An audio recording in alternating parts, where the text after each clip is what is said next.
Hello, one and all. Are you ready for a Bible study? Today we're looking at Daniel chapter 1. Here's my guests. Let me reveal them. Northern Man, how are you doing? Not too bad. Sorry, I told everyone I was going to be doing this in a different order, so they're all muted. Yeah. How do I pronounce that? Luthemplar Knight.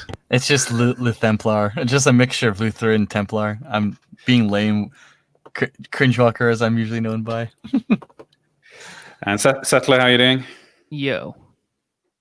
Then lastly, but not leastly, Mr. Patriarch, you're trying to brand yourself as my Britisher. Yeah, no, I'm doing good. Just busy with life, busy with dad life. But right before this, I managed to just crank out another video, so I just released that maybe 30 minutes before this. It's called "Being a Man Among the Ruins," so an ominous title. Yeah, I'd encourage you guys to check it out. It's a message of hope and Christian perseverance and faith, essentially. So nice. Is that an Evola reference, or am I wrong? It is, yeah. But I think I had actually heard of it before I knew it was Evola, but I just thought it was a cool phrase. But yeah, they're one and the same. So is Mr. Patriarch the centrist here? Why is he the Britisher? Well, he's I think been on the most of these streams. Oh, okay, that makes sense. I don't know if that's true. Is that right? Yeah. I mean, I tragically lost one. Yeah. I'm one down. We have to wait. if Patriarch says one, we're equal again. If Patriarch gets ill at some point, we should be pretty suspicious about that. Yeah, you may bump it off because next month on February 13th, which is a Saturday, I'll be taking that. I don't believe I'll be making that because that's my son's birthday. So we're gonna have a big hoedown for that, which nice. I'm not exactly sure what Lauren has planned, but it may go into the night. So I'll let you guys know. Great. Well, let's pray, and then we can have a look at this passage from the Bible. Lord God, how incredible that you've given us words to study from and to learn about you. And I pray this evening that as we talk together, that we'd be enlivened with your majesty. And I pray that you'd help us to keep to truths as revealed by you. And we'd help everyone listening to understand better. I pray for everybody who's tuning in for this stream. I don't know where all of them are at with their walk with you, but I pray that somehow you would be drawing closer to them and enabling them to know you better as well. I pray these things in Jesus' name. Amen. Great. Now I will share my screen, and you can see the next iteration of my of my visualization software. Here we go. Daniel chapter 1. In the third year of the reign of Jehoiakim, king of Judah, Nebuchadnezzar, king of Babylon, came to Jerusalem and besieged it. And the Lord gave Jehoiakim, king of Judah, into his hand, with some of the vessels of the house of God. And he brought them to the land of Shinar, to the house of God, and placed the vessels in the treasury of his God. Then the king commanded Ashpenaz, of his king eunuch, to bring some of the people of Israel, both of the royal family and of the nobility, youths without blemish, of good appearance and skillful in all wisdom, endowed with knowledge, understanding, learning, and competence, to stand in the king's place and to teach them the literature and the language of the Chaldeans. So this is the opening to the book of Daniel, and it's not good news for Israel, in particular the half of the nation that's called Judah has gone into exile, and some of them have been carted off to live in Babylon. In particular, we see here it's the members of the royal family, the nobility, and youths. So young people and the elite, basically the most valuable people have gone in the first wave. There'll be 3 waves in the end of Exodus, of being taken out of the land, and then 3 waves entering back in. And Daniel, the eponymous hero of this book, is part of the first wave, and he actually never ends up going back. Yep. Anybody got any comments on these opening verses? Yeah, I mean, so we also know that. Sorry, am I audible? I can't see my screen. Yeah. Okay. You're coming through loud and clear. Yeah, so we know that like the treasures of Judea that were brought in, it's oftentimes thought to be including the Ark of the Covenant. Probably not. It's probably more the temple utilities. The only reference we have in the Old Testament of what happened to the Ark is that it was brought to the old palace of David near the end. I think that's in I'll try and find that in a bit, but these were like dedicated utilities at the temple, like candlesticks and priestly garbs and jewels and stuff like that. And so in many ways this is a spiritual death, because the things dedicated to the Lord, both the people and the items, are now in the temple of a foreign god. It specifically says put in that treasures of his god. And so in many ways this is God kind of taking his, like, if you want to call it the wedding ring that he gave Israel, like all the artifacts, and kind of like throwing it away. This is like a full divorce. Yeah. God has taken his wedding ring and thrown it to some bum. Yeah, and it very clearly says that the Lord gave Jehoiakim, king of Judah, into his hand. This is clearly all in God's control. He chose this nation to be his special people, and they disobeyed and ignored warning after warning, and now judgment is happening for real. Yeah, I think what's sort of important to note about that is with recent events. I've seen a couple of people, not too many, but a couple of people saying like, oh, how can you trust God when like your favored candidate does not win every single election? And like that's a stupid thing to say, and I'm pretty sure it's mostly just atheists concern trolling. Yes. But this sort of shows it that this has been baked into the calculation from the beginning. Bad things happen, and not only do they happen, God allows them to happen, or even makes them happen sometimes. That's bad theology. God does not make bad things happen, but he allows like bad people to take over sometimes. When you're sinning too much, when you're destroying, and I'm pretty sure we're sinning more now than they were back in these times. So it shouldn't be a surprise that our favorite political candidates don't always win. Yeah, exactly. And assuming any political candidates these days are in alignment with the Lord is quite a far call and a decrease in quality than what we're used to. Yeah. No, that's the thing. I think particularly in modern times, and not even this is a fairly recent thing as far as I understand it, but everyone assumes, Jesus, he just wants what's best for us, and he's just a nice guy, and but they'll overlook the fact that God does bring down chastisements on nations that go astray, wicked peoples and whatnot. Sodom and Gomorrah, that happened. The plights of the Israelites at the hands of the Babylonians, Assyrians, and so on. Those all happened because he was using these blunt instruments as a way to sort of bring them back to him. And so that I think that's something we can keep in mind for present day as well. Just because a country is the most wealthy and powerful in the world does not necessarily mean that it is God's chosen people. And the Babylonians were pretty wealthy in their heyday. Very much not in the same seat as Israel. Nor did they claim to be. America does, and America has done some good for spreading Christianity around the world, but not all of American Christendom, I would say, is actually part of God's kingdom. Yeah.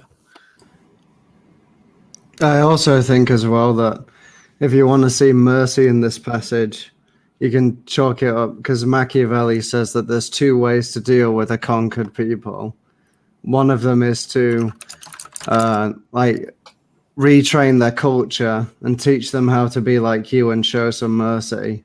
And then the other way is to crush them under the hard boot and eliminate them off the face of the earth. So maybe the Israelites should thank their lucky stars that the Babylonians chose the former rather than the latter. And it's worth noting. Like, I don't know, has anyone here gone to the British Museum and seen the relief of Lachish? Ooh, I don't remember seeing it. It is a relief of what the Assyrians did to Israel to the north, while Judah, now called Samaria, then. But like, it's a good contrast. I don't know if you want to bring up an image of it, but the siege of Lachish shows like the noblemen of Lachish, the city, which was a city of the northern kingdom, with their instead of being brought to Damascus to like Daniel would have been to Babylon, they were put on a pike and their flesh was burned off. So the Babylonians are not taking the Assyrian approach to what to do with the noble lords of the southern kingdom, but it is a good contrast, what happened to each. All right, let me see if I can pull this up. I believe it's in the lower right corner of any images of the total thing. It is quite a thing to walk into. You're basically walking into like the throne. Like the king of Assyria decided to celebrate his conquest by making a mural for his throne room showing all of the noble lords of Samaria burned at the stake, flailed at the stake. Is this it? That's one of them. You can scroll out and find other ones. Let me see if I can type it. See, I'll stick a link in the side chat. I'll find it for you. But like, most people put like Babylon brings like, pretty things from the temple of the Lord to like enjoy in his little museum at the temple of his god. The kings of Assyria decide to like make art of them burning at the stake all the nobility of the north. Here's a good image. I found one. So it's sort of a side point, but what is it that determines whether or not a civilization takes the easy or the harsh route? Are there any ideas about that? I think it's just the personal choice of whoever's controlling that civilization and the morals they hold, essentially. Okay. The Assyrians were much more warlike than the Babylonians. You can scroll down. So they tended to take the hard approach. Yeah, I think it's the second image right there. Yeah, there you go. That would have been Daniel if the Assyrians conquered the south. Damn. Yeah. That's metal. Yeah. History is hardcore. Yep. And again, this northern kingdom fell first, so they were genuinely afraid this was going to happen to them. Like Judah was like alone and watched the northern half of the promised people just exterminated. There are no tribesmen left of the north. They were completely wiped out, and what was left was fully integrated into Syria. That's why there's only one. Like only the tribe of Judah survived. The other tribes were just erased from existence. Like the reason why we call them Jews now, not Israelis, is because they're the only tribe left. Jews from the word Judah. Yeah. Yeah. So let's carry on. The king assigned them a daily portion. This is the people who've been exiled, I think. The king assigned them a daily portion of the food that the king ate. Oh, is this everybody? Yeah. I guess the first wave really was the elites because they're getting a portion of the king's food. And the wine that he drank, they were to be educated for 3 years. And at the end of that time, they were to stand before the king. Among these were Daniel, Hananiah, Mishael, and Azariah of the tribe of Judah. And the chiefs of the eunuchs gave them these names. Daniel he called Belteshazzar. Hananiah he called Shadrach. Mishael he called Meshach. And Azariah he called Abednego. They get given new names. As we saw when we were looking at one of the chapters of Genesis, being given a name is quite a significant symbolic gesture. Yeah, I like to joke that I suspect I have a conspiracy theory that I think I've mentioned before that Daniel is probably Zoroaster, like the historical Zoroaster, based on his name. Because the name itself, if you kick off the Beltu, which is to the god of Baal, you have Zoroaster, which is very similar to Zoroaster. And again, both of these people lived in the capitals of Persia or Babylon, Babylon, the United Kingdom. Both of them lived there. Daniel later on you'll find is made high priest of the Magi, and the Magi are the Zoroastrian priests. And if you look up deeper history, they very likely lived at the same time in the same decades. So you can't have two high priests. One of them's going to be high priest. So Wow. I have thought for a while that Zoroastrianism is a corruption of Daniel's teachings. Just because there's either two high priests of Zoroastrianism or Daniel is Zoroaster. Is it too wild to speculate that these magi are also connected to the guys who show up and visit Jesus? Same people. And again, how would the Magi know about Jesus from a prophecy? Of course, from Daniel when he was their high priest. He would have left it to them. There's a lot of evidence that seems to point to Daniel and Zoroaster being the same person. And again, look at that name, Belteshazzar. You can see it in the second half, Shazar. It's almost like Zoroaster. And again, like Zoroaster in there. It's not actually pronounced that way. If I remember correctly, in the Gades, there's more of a th sound to it, like Zothster. Zothster. I can't. I'm not Farsi or anything, and Farsi isn't what they spoke back then. But it's Related. it's something I want to explore more eventually. But it is a fun thought experiment. No proof at all. But some proof. But it's not outside the realm of possibility. So we will later see that these guys, in particular Daniel, are quite godly young men, and it's interesting to watch as they're forced in some ways to live in a society and in a culture and in a state, and indeed work for the state of a foreign power who have beliefs very different to themselves. Potentially something that some of us can begin to relate to. I have no idea what you could possibly be talking about.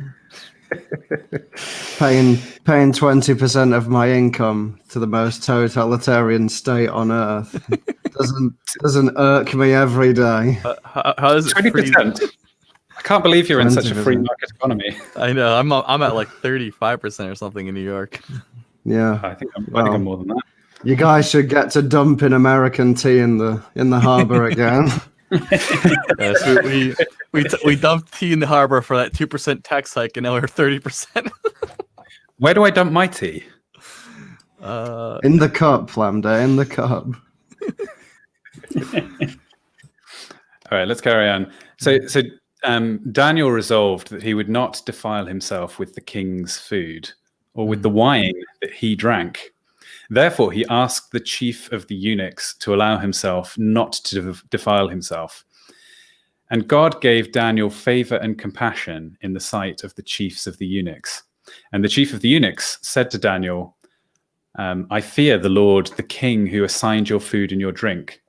For why should he see that you are in worse condition than the youths who are of your own age, so you would endanger my head with the king? Let's pause there. So he's asking that he's not going to be forced to drink the king's wine and eat the king's food, which he considered would defile him. And what we see is that the decision to allow Daniel to not have to do this, the compassion, comes from God. So even in this situation, the ultimate hope for change is in God. The world is in God's hands. Even outside of Israel, in this foreign land, God's still in control. Yeah. Any other thoughts before I carry on? No, I don't want to derail. It's just a note of translation. So between passages, I noticed that eunuch is not referenced in the New International Version when you go through. But according to some of the translations, the Jewish word for eunuch doesn't actually always denote the fact that they've had the parts taken off. So often it's just used to mean an advisor to the king. So if it does say that it's an advisor and not a eunuch, it is still technically the same word in Hebrew. Yeah, depending on how loyal the advisor was, the idea was that like your advisors are going to be the highest risk of raping the queen. So if, because a lot of times they came from like foreign people that weren't like civilized, or like were like from a conquered people who wanted revenge. Because basically this is how empires worked back then. You would kidnap the leaderships of the nations you conquer and then put them in running your empire. And the good news of that is that every local governor was basically a former royalty of whatever was conquered. So you had very quick integration of territory into your empire.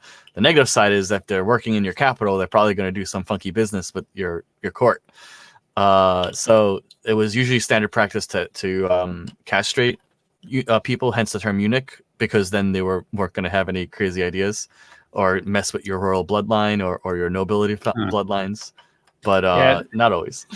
They would also, China was also really big on having eunuchs, and their reasoning for it, as far as I'm aware, was that people who couldn't have children were less inclined to sort of have aspirations for their families and sort of to set up their son as sort of future king and whatnot. So it was to de-incentivize.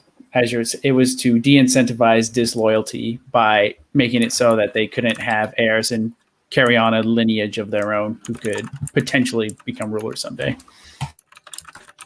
Do you think there's any connection between the idea of a eunuch and the idea of an oath of celibacy? Like, if you're devoted to something with your whole self, you're not going to switch your attentions to having children, or it's kind of the sexual drive is a distraction from your kind of primary duty on the earth.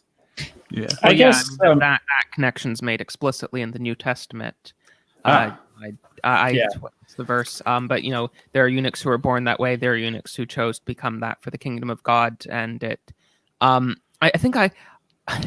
I guess if we want a really crazy interpretation, I know some progressive quote unquote Christians try and trans that. Trans that. But no, disavow. What a pun. Yeah. No, I mean that's actually the language they use when they're looking for like LGBT or trans stuff, particularly. They call it like transing it. But yes, no. Traditionally, I believe that is interpreted as talking about vows of celibacy. Yeah, there we go. Matthew 19, verse 12. Exactly as you say. Mm-hmm.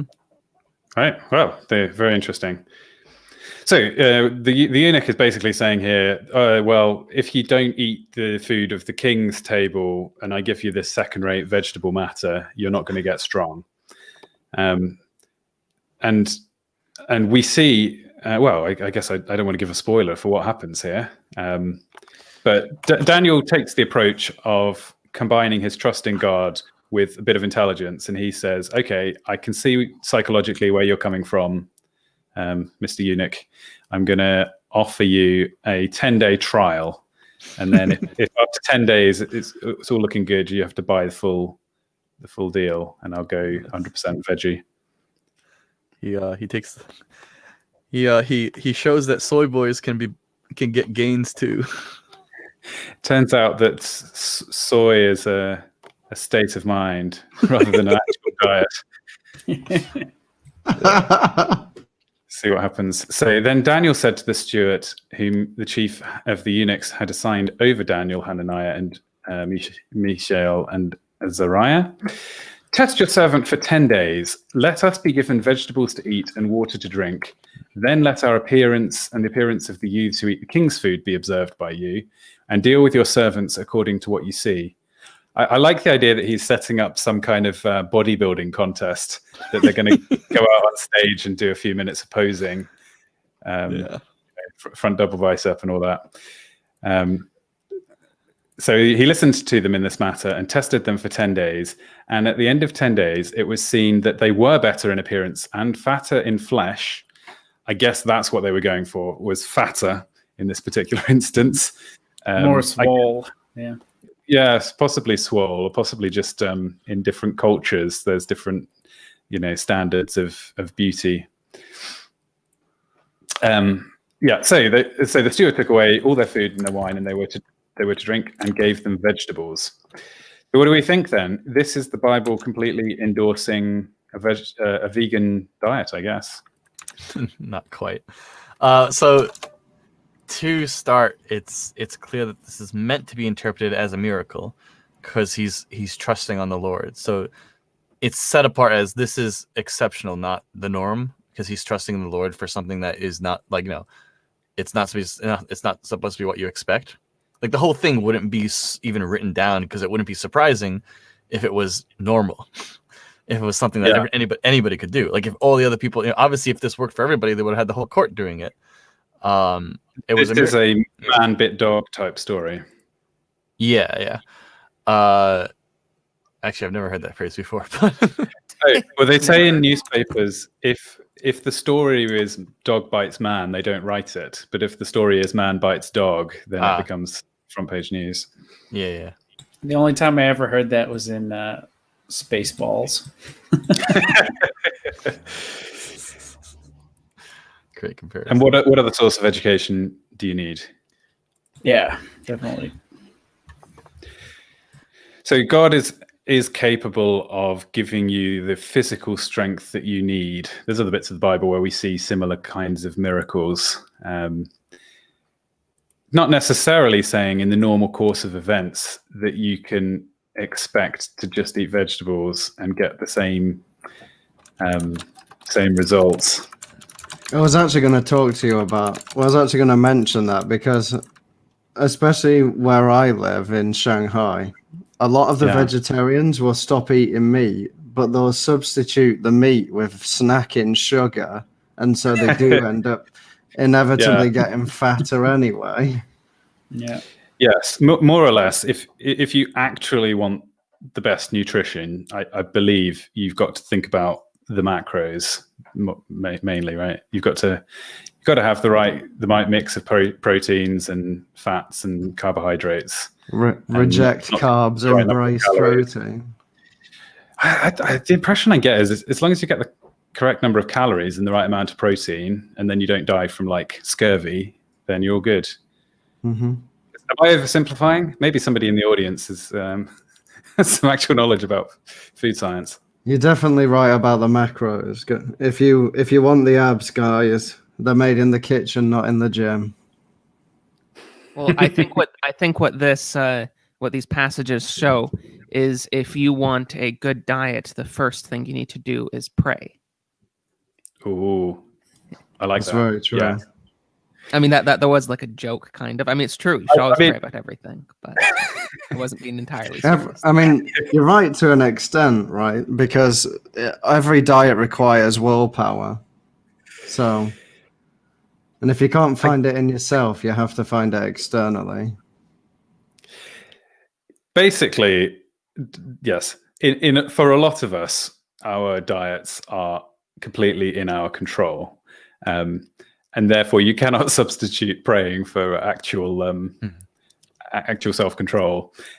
But what we see here is that God is not constrained by the world that He created. If He needs for His plans to keep Daniel alive, and He agrees that Daniel should not defile himself with food, He'll find a way. And there's some other incredible miracles in Daniel. So I kind of hope that we'll do lots more Daniel chapters in the future. Carry on with this one for now. So the steward took away their food and the wine, and that they were to drink, and gave them vegetables. As for these 4 youth, God gave them learning and skill in all literature and wisdom, and Daniel had understanding in all visions and dreams. At the end of the time, when the king had commanded that they should be brought in, the chief of the eunuchs brought them in before Nebuchadnezzar, and the king spoke with them, and among them no one was found like Daniel, Hananiah, Mishael, and Azariah. Therefore they stood before the king.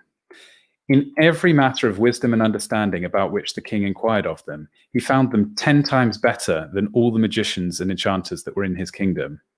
And Daniel was there until the 1st year of the king Cyrus. A pretty successful time for Daniel. He keeps his head down and studies, I guess, or perhaps he's just gifted supernaturally with the knowledge. But one way or another, he achieves through this meritocratic system.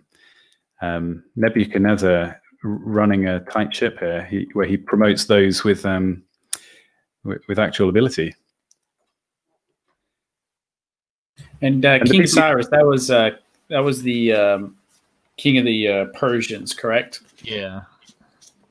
Okay.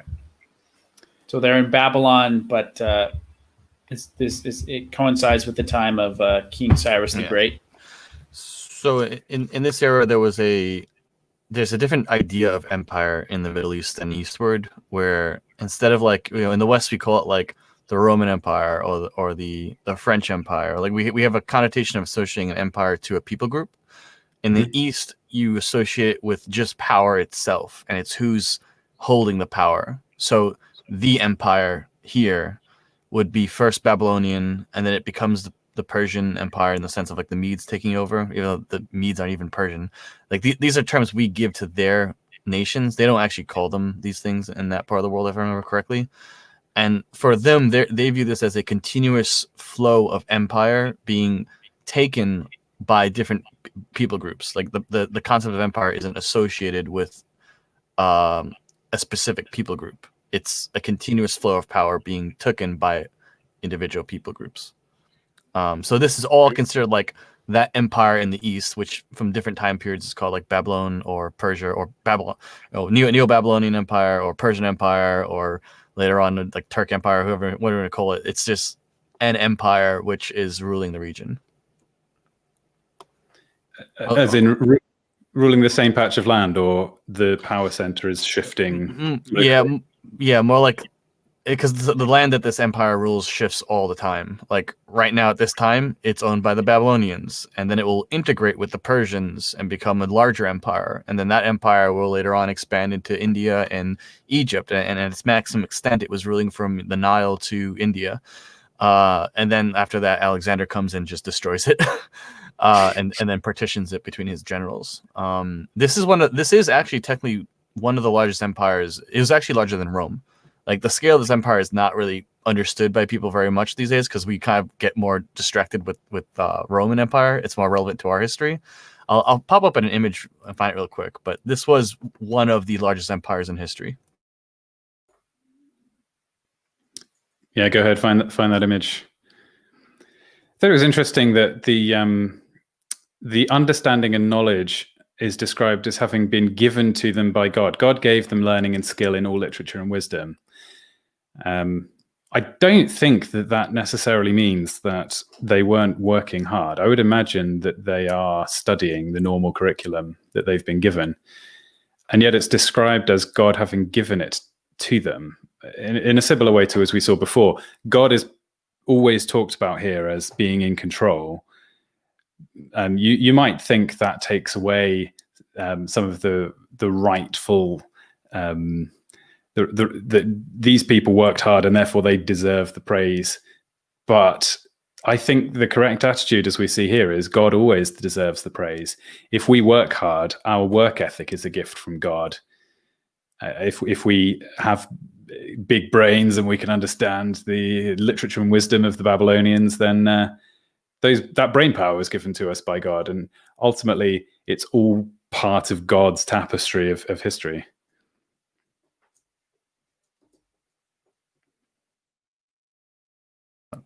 Have you found that image? Yeah, I found a good image of it. Just it's probably gonna it's gonna come from it. So this in general should be able to show you. Yeah, there's a few good maps on this. You can just scroll down it and pick whenever you want. And again, like after all of this, it would become known as the Persian Empire, and to this day, the Iranians kind of have this like great desire to rebuild it, and like they consider themselves the founders of it, and the Arabian people tend to view themselves as conquered by them and then like under it. But like, just look at the scale of this thing, like from the Indus. Yeah. So the time period we're looking at, this am I right? The exile to Babylon is a little bit before the Persian Empire, right? It's like because they were part of the Babylonian conquests. The first parts of Daniel are involving the Babylonian conquests. You'll see Babylonia as one of the states of this empire, and Assyria there would be the one that conquered the northern kingdom. The Persians and Medes, again, we say Persian Empire, but they didn't speak Persian and they weren't Persian. It was the Medes that conquered. It was really more of the Median Empire. the Medes took over the entire everything from Egypt to India, north to from Crimea to like Yemen. So why is the language that they speak and the name that they held for themselves as being the nation not known as Persian? It's just history. Like most of history just viewed everything in that region as Persian. Kind of like a conventional current goes the wrong Yeah. direction. The same idea. Yeah, it's the same reason why Iran doesn't call itself Persia anymore. Persia is considered a name given to them, not what they call themselves. You know, Iran, they're Aryan. They're the real Aryans, if you will. Iran derives from Aryan, and they were just one group. Aryans were with the Medians and the different groups of people in there. Parthia might be where Persia comes from. I forget etymologically, but yeah, the scale of this thing is pretty huge. They conquered the pharaohs. They conquered everything other than Macedon. Basically, they're like, you know, these are the same people. You know, on the Western Front is 300 in the Battle of Thermopylae is happening at this time, and on the Eastern Front you have like Buddha's alive at this time, founding his cult in interesting. Okay, yeah. This is a huge time of cultural shifting occurring. Like things which we now all kind of know individually are actually all happening at the same time at this time period. And it's really thanks to this empire's like vast trade network going from India to Egypt, from like Crimea to Mecca, basically, that we have all of these people in history. We don't individually or find ourselves aware of like them being all in the same time period, but they were, and they're primarily in our cultural memory because of the interlinking nature of this empire. The impact of this empire in history is very under mentioned and noticed, just because like it was immediately wiped out by the Greeks, and then the Romans were at war with it, and we kind of just forget where it came from. Yeah, so not to give spoilers for future chapters, but there is a prophecy that Daniel interprets that is about the series of empires that come later, right? Yeah. Where there's a statue and the head is gold, and that represents the contemporary civilization, gold being the highest value material at the time. And then as you go down the statue, different parts are made of lower grades of material. Yeah. And the next one the Persian Empire, or thought to be at least. It's more that whole statue was considered all the different groups of people in this empire. Interesting. Oh, well, we'll have to do this chapter if you have a slightly different interpretation than me. Yeah. Fair enough. The beasts that come later on are all each waves of different empires. The leopard with two wings, the leopard with four wings is the Greeks with their four breakaways. The one with the iron teeth is probably Rome. Mystery Babylon, I don't know, who knows what that is. Maybe it's America, maybe it's China, maybe it's someone we don't know yet. We could go on that when we get there. Sorry, we got all way off topic.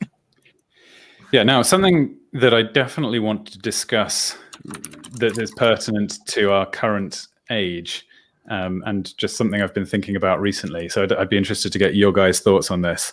So Daniel here, he picks something that he's being asked to do by the state and says no. He won't defile himself with the king's food. Now, what are the conditions under which it's right for us to completely refuse to go along with what we're being told to do?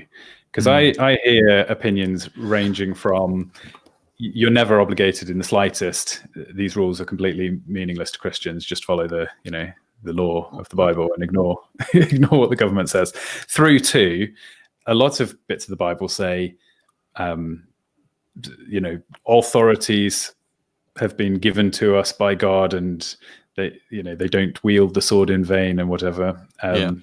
This perhaps is a verse that gives us a nice nuanced, in the middle perspective, where Daniel is taking part in what's going on. He's not making a pointless protestation, but he does draw a line in the sand.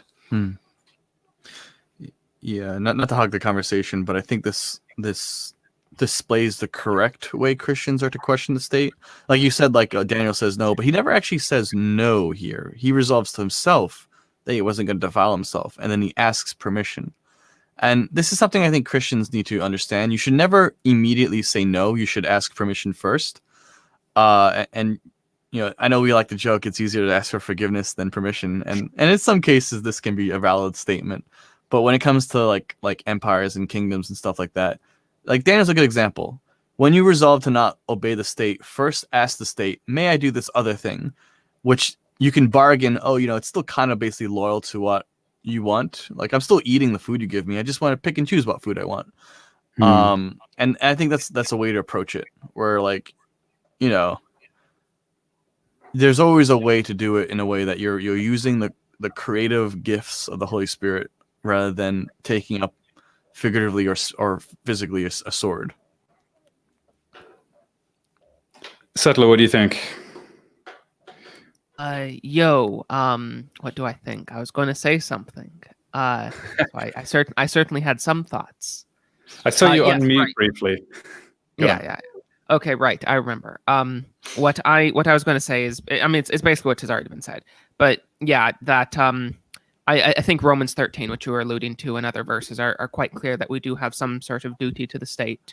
And I would say just broadly that we have a duty to obey all morally neutral and morally positive laws from the state, and we do not have, and we also have a contrary duty to disobey any immoral laws.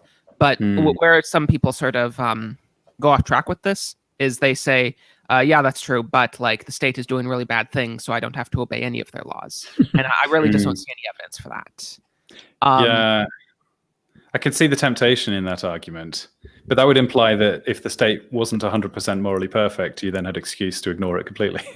Yeah, I mean, I could like imagine a world in which God would say, like in the Bible, that if there's like these certain things, if you cross these certain paths, then government loses all authority and you don't need to follow this. I just don't see any evidence of that being anywhere in the Bible, that sort of teaching. And the sort of standard we have to remember with Romans 13 is this was, the empire that crucified Christ. Now, are there worse empires than that? I don't know, maybe. I'm not, quite sure about that. But there aren't many worse empires than that, at the very least, I think. Literally killing God. Yeah. I mean, are we worse than that today? So that's the standard that we have to like measure this to. If St. Paul told to the Christians in Rome to obey the civil authorities, at that time, and that they have a duty to obey him, what position are we in today, even with how evil as many modern governments are, to just decide we can just willy-nilly disobey any law we want? The slightly scary pattern that you see in the Bible is there's civilizations that are doing awful, terrible things, and God gives them, a few generations to really prove that they're not going to get any better, and then he destroys them. And I think you could look at our civilization and say, we're looking not great in historical terms. I see the amount of abortion going on is very similar to some of the child sacrifice that we see in ancient civilizations. Increased. So it could be that, yes, could be that God's judgment will come for. Yeah, why is it always the child sacrifice? And I mean, not only that, it is blasphemy, and I don't mean in a sense of that's like literally like satanic abortionists, though. Who knows? But as Christ says, whatever you do to these little ones, you do to me. Yeah, exactly. Hang on, we had a couple of interesting chats in. Let me just see. There's a bit of the warring states in China, if memory serves. You didn't want taxation without representation. How is taxation with representation working out for you? There you go. That's for all you Americans. Still lower. Is it? Not in New York. Not in New York. What is the country with the lowest tax rate? It is rate? in Alaska, though. Alaska's pretty good. It is in Alaska. It's probably Switzerland, I'm going to guess. I don't know. I did some countries have very low tax rates. That's true. Yeah. I did some research on this, and I found out that I think the state with the lowest tax rates was this city-state on the border of Spain called Andorra. I don't know if you've heard of that. So Yeah, and I also did some inspection and found out that Singapore actually has some very appealingly low tax rates as well. So Yeah, Singapore is nice to escape. yeah, I was looking at how much it was, and I was just like, oh my god, I'm just like crying. I'm like, oh, how why is it so low? why can't ours be that low? But yeah, I would assume though, and again, this is completely off topic, but if you increase the tax rate, you probably also increase the pre-tax wages on the basis that employers need to compensate their employees for by a certain end amount to make it worth them doing a more difficult job, and therefore, if the amount that if the spending power of the employee isn't going to go up by as much, the employers then have to pay more to the, it's just a thought that I've had sometimes, that maybe countries with higher tax rates, it doesn't actually affect the employees as much as we think. Yeah, but somebody with actual economic training would probably be able to tell me if I was right or not. It really depends on, like, not to get too off topic, but like, if, for example, like in America, when you have a very high minimum, I guess minimum income rate, what minimum salary, like they want $15, but that also means that you're going to be more prone to hire illegal aliens because it's cheaper. So like you get positives and negatives. Like in America's unique, I think, because of our, like, we have like 30 million illegal immigrants, so there's plenty of there's plenty to go around for filling in the below $15 wage gap area, which means that the people who get hurt the most are the low income workers between the price range of like $15 to like $25. I guess people in like the managerial and up class are fine. People who are below $15 are fine, but the low income citizens get the short end of the stick because now they're completely unviable as employees.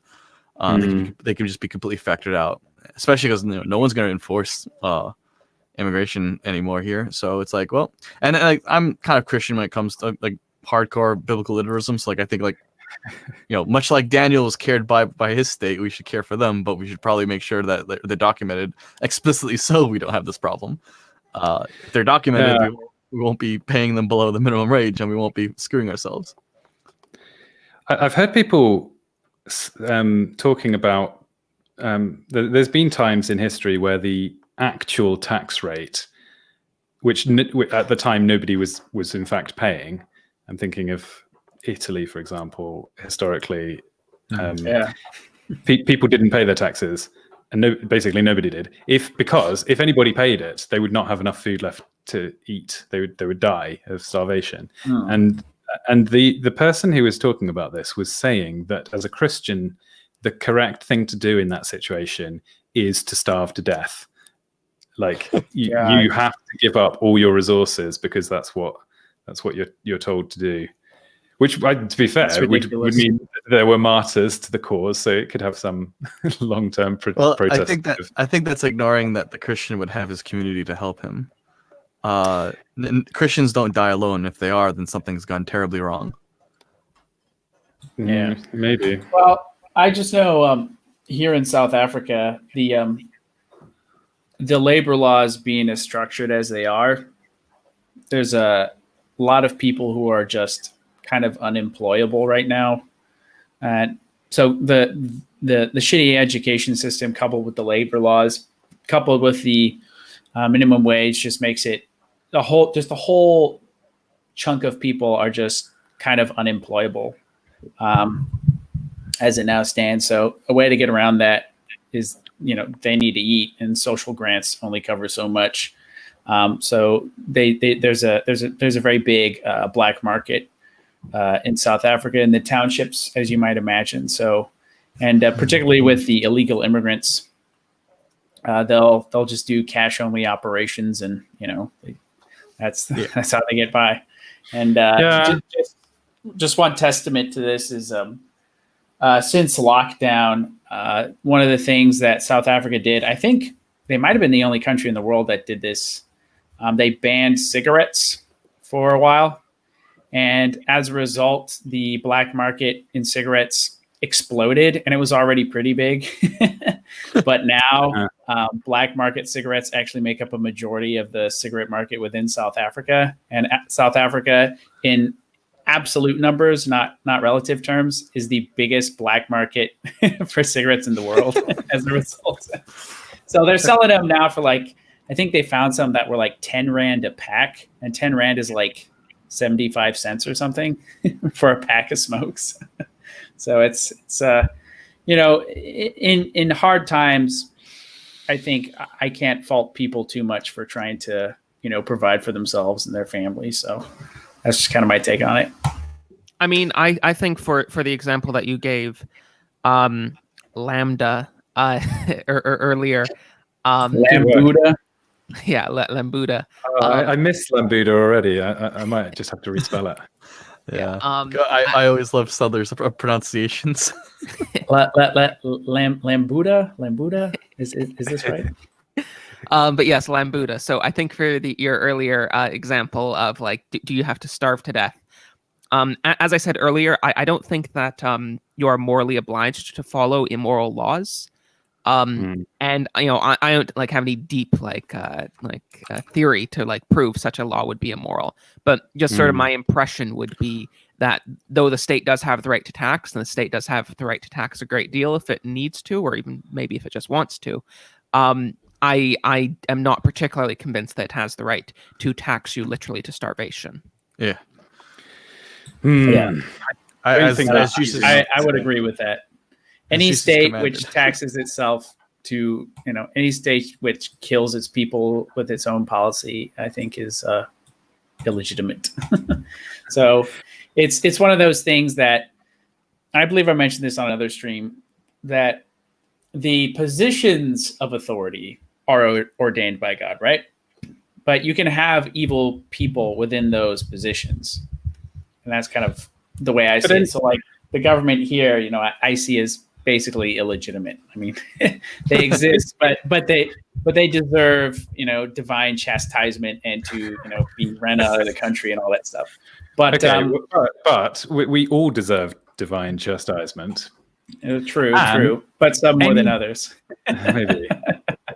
I don't want to get dragged into just pointing fingers at other people. And also, if you rule a country of millions of people, your decisions are bound to, you have life and death in your hands, whether you want it or not. So the mere fact that you have caused death in some way can't immediately make you illegitimate. And likewise, the tax threshold at which people end up dying is another one where it's got you. I don't think there's a clear. It's, you know, if 50% would kill you and 60% and 40% wouldn't. Again, how much do you need to pay?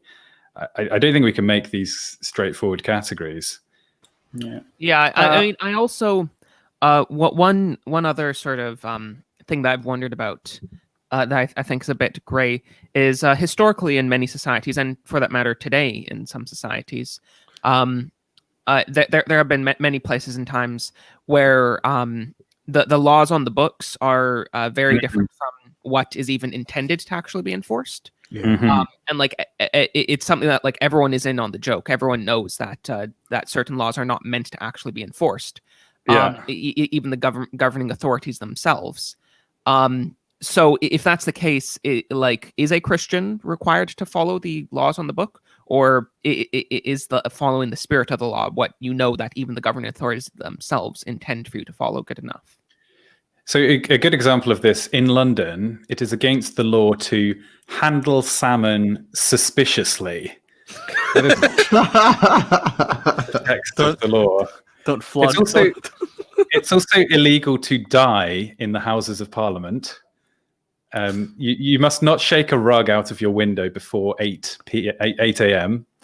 And you're not allowed to carry planks along the pavement. So I hope that everybody who's been reading the new legislation that's been coming out to follow it to the T in private where no one can tell is also going to self-impose these extant bylaws onto their life. In some ways, the law is what will be enforced rather than what is written. Do you agree? Yeah.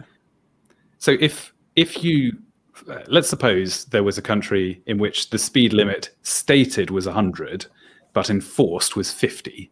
So if you went over 50, the police would come in and pull you over and give you a fine, and it wouldn't matter if you protested that the law on the books was 100. You knew very well that the law as enforced was 50. So the law in reality was 50 miles an hour, even if the actual speed limit was higher. I think it's valid to say the reverse is true as well, right? My opinion is, if the speed cameras only flash you at 10% higher than the stated speed limit, the actual speed limit is 10% higher than stated. But that's only my own theory.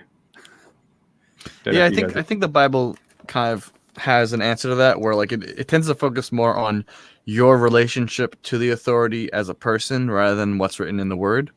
You might find this with like what the Bible says, don't, if you're a taxman, don't take more than what's owed. And in many ways, this is acknowledging that you, the taxman, have the authority to take more than what's owed, but you shouldn't. And we have to assume that this is the Bible saying your relationship to the authority is what it's talking about, not like whatever laws are decreed. And so you should live under the authority of whoever it is. And, if the authority over you is angry, seek his peace and consolement. If he is joyful, seek his satisfaction, like congratulations. If he is wrathful, fear him. He holds the sword that will judge over you. I think that's actually written explicitly in the Bible. And the general theme I get from the scriptures is that it's really your relationship to the authority you're living under. Don't worry Don't worry about yourself. Don't worry about all these like systemic things that people talk about. I think the Bible is very anti-worry about systemic stuff, despite what's popular to talk about nowadays. Like I hear an endless parade of people going, how does Bible deal with systemic problems and post-colonial whatchamajalism, whatever. It's like, who cares? Are you obeying the authority over you? Are you seeing him are you encouraging his mercy? Are you taking care of your neighbors under his wrath? What are you doing in the relational aspect? Everything else flows from that. Who gives a shit what the word actually says? Daniel Marsden says quite helpfully, I think the term you guys are looking for are de jure versus de facto law. Yeah. Fair point, Daniel Marsden. Rather than faffing around with our own descriptions for 10 minutes, we could have just used these terms. There's the excellent quote from Saint Augustine as well, not to cuck the Catholic for the Saint Augustine quote, but is it an unjust law is no law at all? That's Saint Augustine's quote. So he essentially buys into the natural law is the one that will be followed, and if it's unjust, people won't follow it. Do you want to know some more fun bylaws from the UK? It's after the Act of 1839. It's illegal to slide on ice or snow in London. The Stop Metropolitan pointing out Act that our country is a joke, Lambda. It is a little. You're not allowed to fly kites in public places, which is why that terrible film Mary Poppins was banned on release. It's an act of treason to put a British stamp on upside down. So if any of you ever send me letters and you've done that, I will be informing Her Majesty. And it's illegal to jump the queue at a tube station, as it should be. And the rest of the world needs to learn how to queue, even at completely pointless moments, as the British. Speaking of Her Royal Majesty, in Canada we have a law that says it's illegal to startle the Queen. Yeah, that's essentially why we kicked the Americans out, because some of their behavior was very startling. That actually goes back to a very specific event. There was a guy during the Victorian period that shot at Queen Victoria twice on two separate occasions. and he wasn't trying to assassinate her. He was just trying to scare her. I see. That's the most dumb, reckless redneckitude I've ever heard of. That is the most Canadian assassination I've ever heard. Well, I mean, it wasn't in Canada. We just enacted a law to deal with the possibility of that, I guess. Maybe he was just a bad shot. Did you just try I was only joking, bro. Yes, I did fire a real firearm right by your head, but no, I promise I wasn't trying to assassinate you. Yeah. This is a joke. Poor trigger control. It's just a meme, bro. Yeah. In the Lord's Prayer, we ask God to provide us with our daily bread. We don't ask our employee. We don't view it that it is our employer or our state or our own ability to get bread. And in those days, they were much more familiar with the concept of actually not knowing where their next meal would come from. So I basically agree that it's not necessary in all cases to be so rigidly sticking to the laws that you put your actual life at risk. There's arguments about that. But if it came to a point where we had to choose between our health and our food versus following immoral practices that we really felt convicted about, I do think it's on our conscience that we have to do what's right. And if God chooses, he can give us the food. As we saw in this case, God can make people strong even if they're not eating food that, he can miraculously give you the strength if necessary. But sometimes he calls you to be a martyr. And it might seem like a crazy hypothetical now, although probably it seems like less of a crazy hypothetical now for most people than it did a year ago. We may in our lifetimes be put in a situation of having our faith in conflict with genuine danger, either from the state or from other forces. And if we take the time now to think and pray through these issues and really ask God for the strength and the grace to have courage in that moment, that will set us up to do what's right. I'm probably gonna be weird to say this, but I long for the day that Christianity is unpopular, because it would technically be the death of progressive Christianity trying to appeal to whatever's popular. We won't have to have any more cringe takes of like the guy who won in governor being like, I am a pro-choice pastor. Like, yeah, you're just a Satanist. The second Christianity is no longer popular in the average mind will be the day those made up dichotomies stop existing. Because when it's no longer popular to be a Christian, you won't have pro-choice pastors. You'll just have pro-choice people that don't want to be pastors anymore. And it'll be a great cleansing event for Christianity to just take off the dead weight of progressive Christianity, just finally be free from it. Get rid of nominalism. Yeah, I shouldn't be this way, but I am extremely excited for that day, and I'm actually joyful I'll live to see the day where that dead weight falls off and it's finally free. I agree with you, but having beaten up on progressive Christianity, I think we should point out there's an enormous number of nominal Orthodox and Catholic people in the world who grew up in countries where it is quote unquote, I am a Christian, but they don't believe any of it. It's not to say that there aren't people within the progressive Christian movement who are genuine Christians, nor that there are not people within the Orthodox or Catholic churches or my own brand of sort of reformed Protestantism. Don't get me wrong, I've just as much lamentations against I understand a lot of the conservatives love Trump, but he was in many ways an antichrist and led you astray. And now you're all devastated because you trusted the plan. And now what were you expecting? He wasn't your hero. We probably should have been more disgusted with the fact that he clearly was not a Christian, and yet he pretended to be and held the Bible up at certain moments. Upside down. Totally inappropriately. To put on the clothes, it's like the wolf in sheep's clothing idea, isn't it? We can we can hold up the symbols of being Christian all day, but unless you have a living relationship with God, it's useless to you. In fact, it's worse than useless, as you're saying. It provides you with a false hope for eternity. Yeah. No, definitely. Yeah, that's actually very much kind of what my latest video is about. And speaking of trust the plan, I sort of hijacked a meme, and the thumbnail for my video is you guys can check it out on your own time. But it shows Jesus, and he's doing like the yes face, and he's like, "Do you trust the plan? Do you trust my plan?" And there's like all these gamer dudes, and they're like, "Yes," just and I think that's the mindset we should have. It's that's the plan we should be trusting, and that's sort of what we're called to do. And so, don't look to temporal leaders to save you. I think all of the memes of the right and the left can be reappropriated to be about Christianity. I don't know if it's necessarily a good idea in all cases, but what is the real red pill? Surely it is that the blood of Jesus is the only way to solve the problems of the world.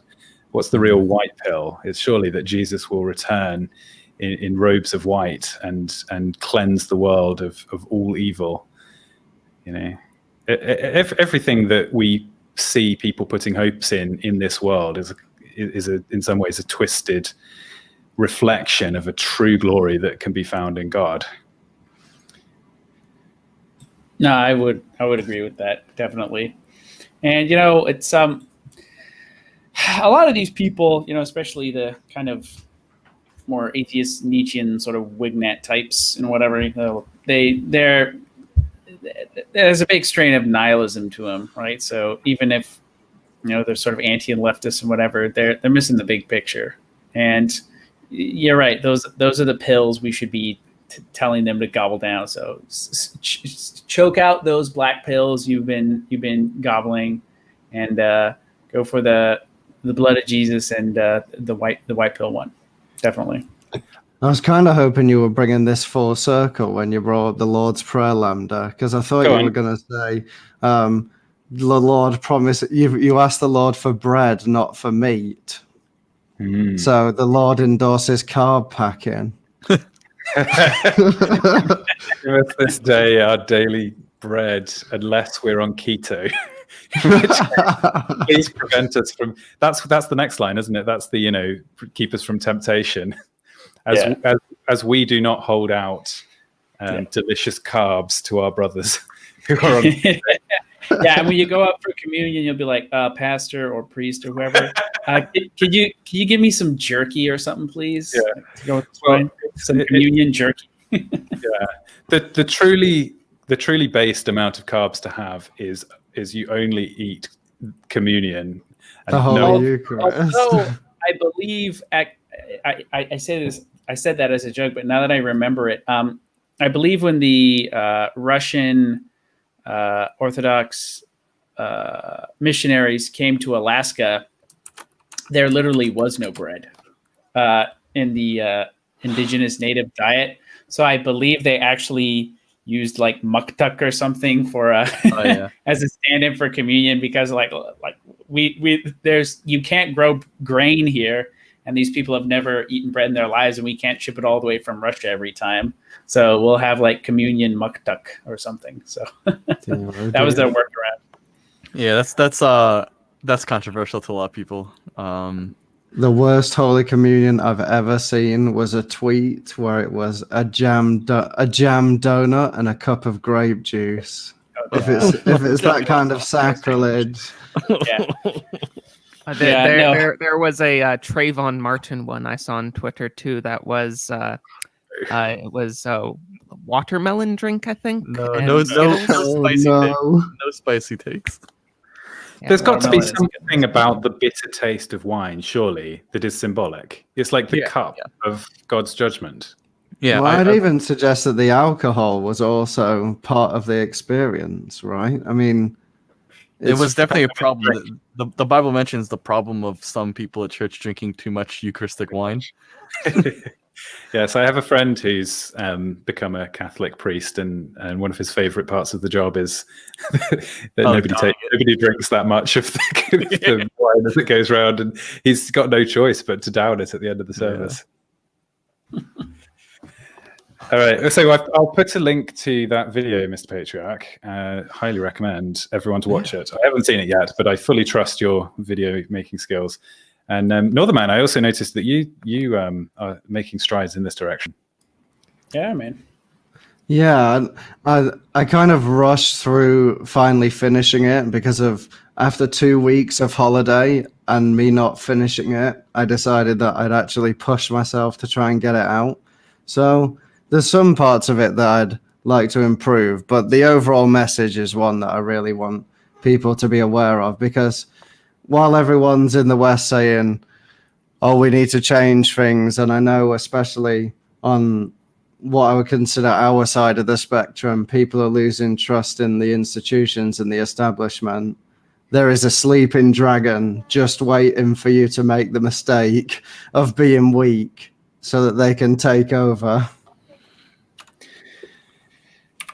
So that's exciting to see new YouTube channels popping up left and right. I have a lot of YouTube channels on the DL at the moment. I've got about 5, but I'm keeping most of them secret right now. 5. Not consolidated. Well, my view is that if people sign up to a channel, if they subscribed under the premise that the videos are going to be similar content. So it doesn't feel fair to have too much variety on one channel. Yeah, I could understand. I disagree, Lambda. I disagree. Yeah. I think people sign up for you, not for the style of videos. They want your take, not.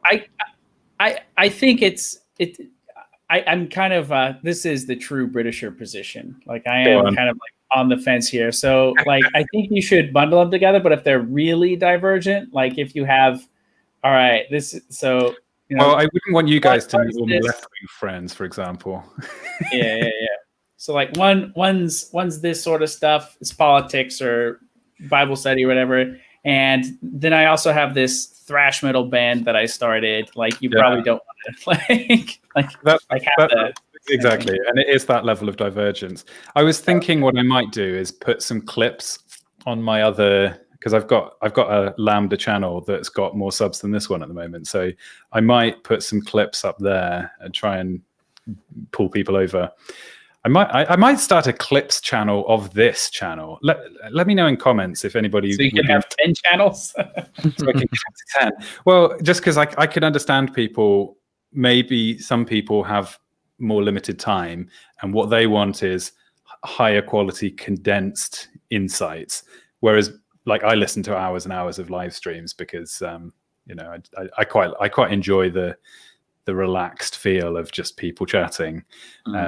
So for different audiences, different people want different things. Obviously, it's going to take me a bunch of effort if I'm going to be cutting clips out of each show. So I'll only do it if people actually express interest. How about Cringewalker? Is that the name that I should be referring to you by these days? You keep changing. I mean, you can call me. I like to keep a diversity of names, in case. Okay. Just in case, you can always hide in the cloud of your identities if one goes bad. True. Yeah. I guess. Sorry, I was distracted. The question was there anything you would like to plug? Oh, yeah. I guess Foundations podcast. I think it's on tomorrow. Again, the Foundations podcast, because we can't get found if you don't type in the at the start for some reason. We just hit 1K subs, so we might have super chats tomorrow. That's nice. I like that that's the branding you've chosen. It will take a few weeks to get approved for monetization. Oh, interesting. And don't you need like 1,000 subs and over 4,000 hours of viewing within a calendar year or something? Yeah. So you need I'm pretty sure we got that. Okay. We submitted an application, so it was available for us to apply to at least. We'll see. Are you and the other Foundations guys gonna spend that first paycheck on a holiday to go to Fiji or something? What's your plan? Well, it depends on how much money. The 2 pence that you get through from. I should start shilling the sellers. Just donate to the foundation to help us document failing architecture. Save the West, specifically its poor tastes. I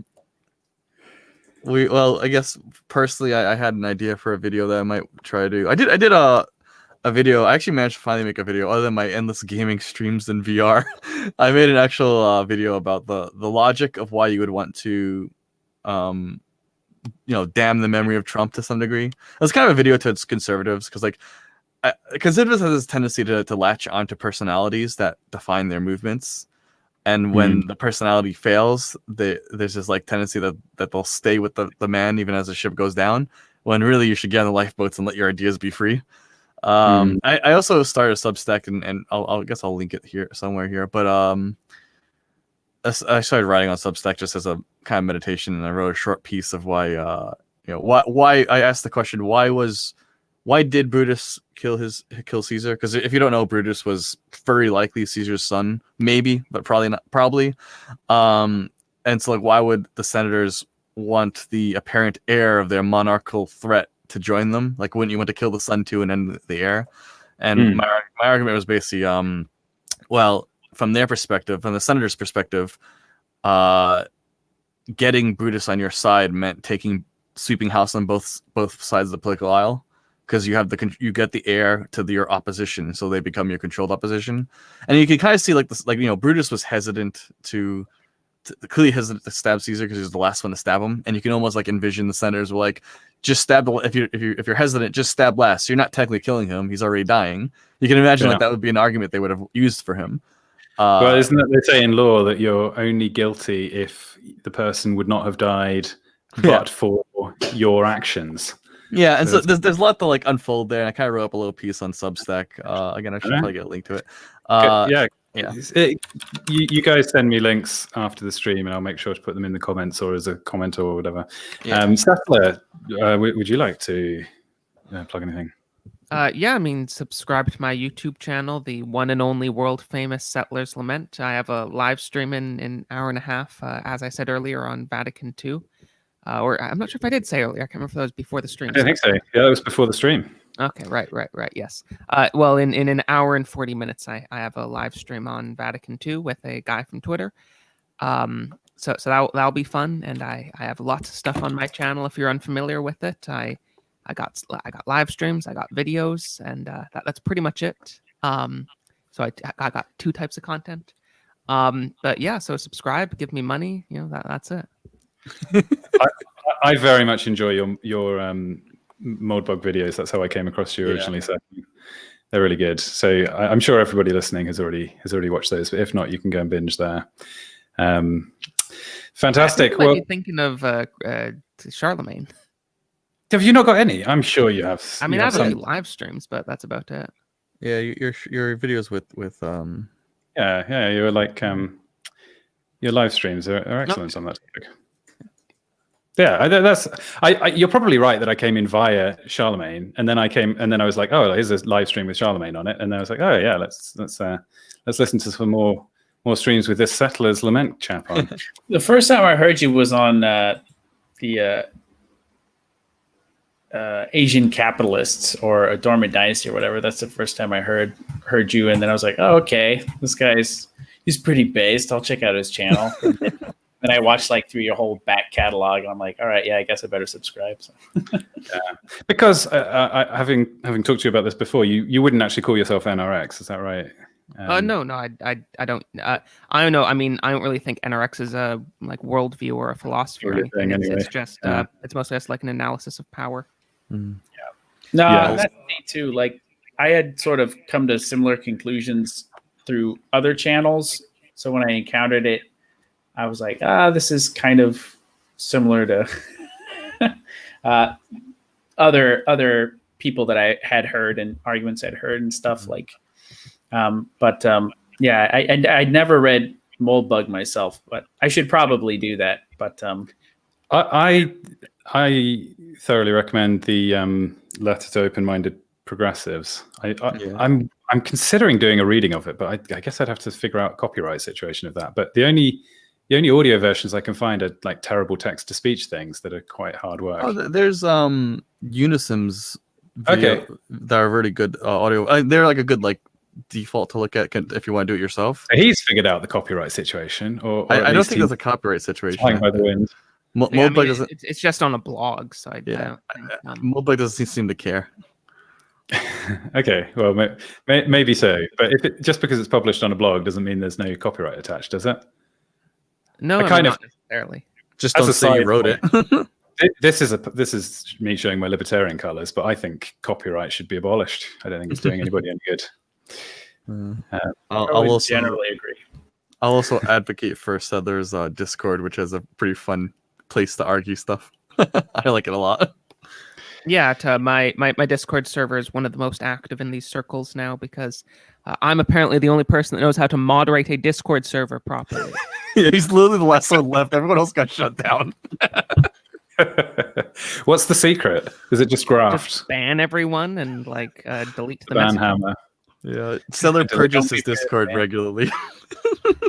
You need that kind of ruthless attitude towards, I mean, you do get, obviously, the whole world is open. If you are operating on the internet, it could be anybody.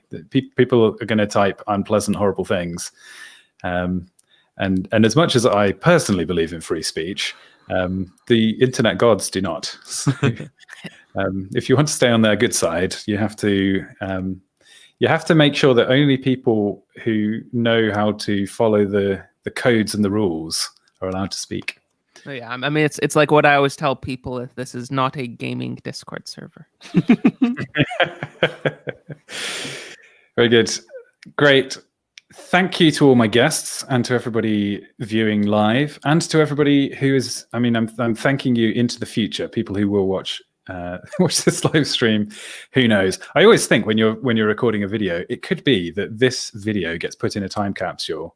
And then there's a future civilization of billions of people who are studying it in some boring history class. So if you're an alien species from the future who's, come from Mars, maybe you're part of Elon Musk's future colony, and you've happened across this the ruins of civilization from that ancient civilization that collapsed, then thank you for reading this transcript. Yes, we weren't all cringe, dear Martians. We weren't all cringe. Yeah, all of us. All right, good night all. Good night.